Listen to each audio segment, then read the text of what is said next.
秋冬季節食羊肉同白蘿蔔都好有益㗎。羊頸肉出咗水就可以開始煲湯啦。除咗白蘿蔔，我仲加咗啲粟米，再準備2片當歸同埋一啲杞子，想啲湯煲到白雪雪，有一個步驟唔少得㗎，就係要用一個白鑊烘一烘啲羊肉。呢啲羊頸唔係咁肥，所以我用咗少少油，煎香幾片薑，然後加入羊肉，用中慢火慢慢烘下佢，烘到兩邊有少少燶燶地，就可以加入2片當歸，唔需要多喎，2片就夠啦。然後加入滾水，再加入埋啲粟米酥，先用大火煲15分鐘，加2片當歸，煲出嚟嘅湯特別香㗎。15分鐘之後，你睇下啲湯白雪雪㗎，咁就可以將啲湯同埋羊肉過入去湯煲裡面。我當然都係用燜燒煲啦，粟米比較耐火，所以先加咗入去，同啲羊肉一齊煲多30分鐘。如果用燜燒煲嘅，煲滾咗之後就燜多佢1個鐘頭，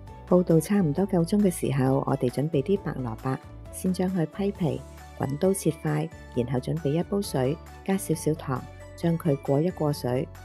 咁樣做有2個目的，第一可以去咗白蘿蔔嘅苦澀味，第二等啲白蘿蔔煲熱咗，一陣間將佢加入去湯裡面，咁啲湯就唔會因為加咗凍冰冰嘅白蘿蔔而凍咗啦。加咗白蘿蔔之後，煲多佢30分鐘，最後用鹽嚟到調味，加入埋啲杞子，再加多少少芫茜同埋蔥，咁就完成呢個滋補有益、好適合秋冬季節飲嘅羊肉湯啦。飲湯嘅時候食埋啲羊肉，配上一啲腐乳都好好味㗎。